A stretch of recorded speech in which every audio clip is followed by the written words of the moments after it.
في لحظة كده كل حاجة بتقف وتلاقي نفسك بتسأل أنا ليه باخد القرارات دي، وليه كل مرة بفكر بنفس الطريقة حتى لو النتيجة مش كويسة. السبب طريقة تفكيرنا. دماغنا مش مجرد آلة، دي فيها اختصارات بتخلينا نغلط واحنا فاكرين إننا بنفكر صح. بنختار الأسهل والأريح واللي يطمنا، مش دايما اللي ينفعنا. ساعات بنصدق حاجة بس علشان دماغنا مرتاح عليها، بتاخد قرارات مش مظبوطة، قرارات تفتكرها صح بس النتيجة بتزعلك. بتقول كنت متأكد وترجع تلوم نفسك. هو انت مش غبي، انت بس ما كنتش شايف الصورة كاملة. دماغك خدت شورت كات وانت صدقتها، وانت مش لوحدك، ده بيحصل لينا كلنا. تعالى نبدأ نراقب دماغنا بدل ما نمشي وراها. كل فكرة هنقابلها هتفهمنا فخ جديد، فخ وقعت فيه قبل كده وممكن تكون فيه تاني. اول فخ بيخلينا ناخد قرارات غلط هو اننا بنطنش الكلام المختلف. ساعات دماغنا بتقفل على فكرة واحدة وبترفض تسمع لأي رأي تاني، وده بيخليك تفقد جزء كبير من الحقيقة وبيتحول لعادة بتعيش بيها من غير ما تحس. لما بتطنش وجهات النظر المختلفة بتبدأ تحكم على الناس من منظور محدود. الحقيقة دايما أوسع وأعمق من اللي انت شايفه. علشان تفكر صح لازم تفتح دماغك لكل الأصوات حتى لو مش عاجباك. كل فكرة مختلفة ممكن تكون قطعة من الحقيقة. التفكير الحقيقي مش بس انك تسمع، لكن انك تفهم وتحاول تتقبل المختلف. لما بتفتح دماغك لكل الآراء بتقدر تتجنب الوقوع في فخ سريع. زي لما تقابل حد عجبك دماغك حبيته بسرعة، دماغك بتتسرع في الحكم بناء على الانطباع الأول من غير ما تحكم عليه بموضوعية. بتبدأ تدي ليه قيمة كبيرة،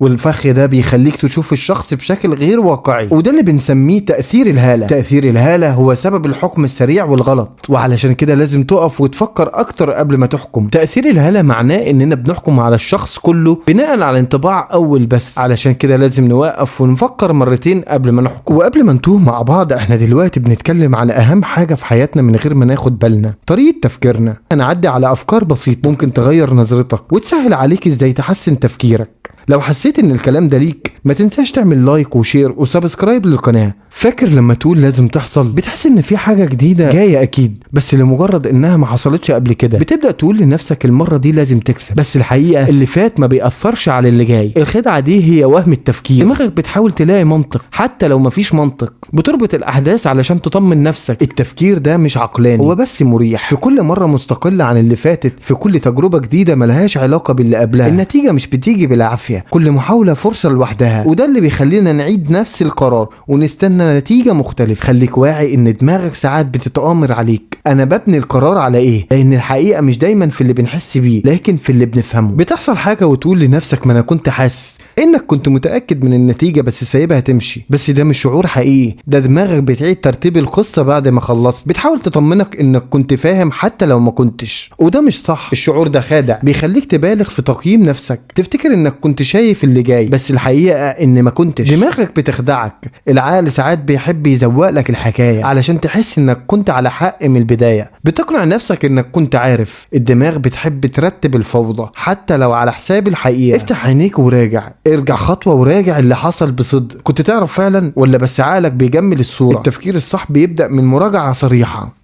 بتصدق حاجة علشان الكل بيقولها، بتعيش وسط صوت واحد متكرر، وده بيخلينا نصدق بسهولة. دماغنا بيحب الانتماء، وده بيخليها تتابع الكتير من الناس اللي حوالينا، لكن مش دايما ده معناه ان الكلام صح. حتى لو مش صح، الحقيقة ممكن تكون مختلفة عن الرأي السائد.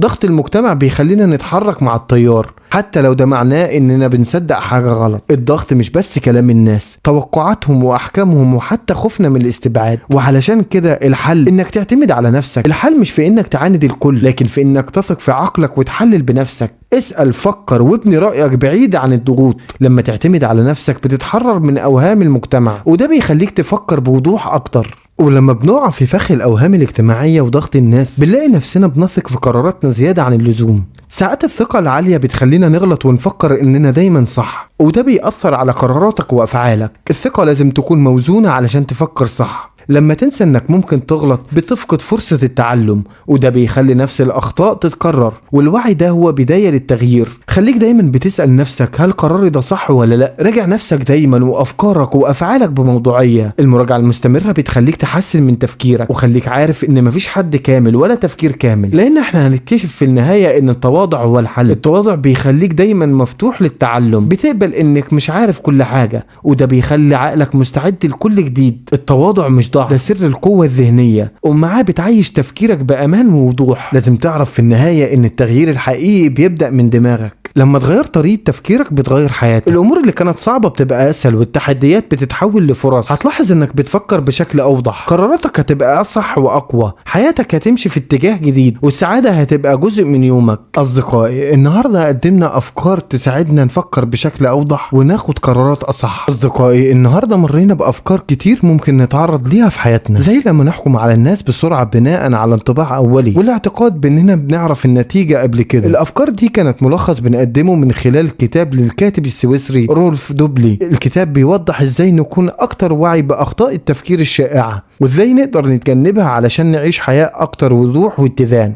كتابنا النهاردة كان كتاب فن التفكير الواضح. شكرا لمتابعتكم معانا، ونتمنى ان انتوا تكونوا استفدتوا من الافكار اللي قدمناها ليكم. لو حسيت ان الكلام ده لمسك، ما تنساش تعمل لايك وشير وسبسكرايب علشان يوصل لك كل جديد، ومن خلال تعليقاتكم هنقدر نطور من نفسنا يوم بعد يوم.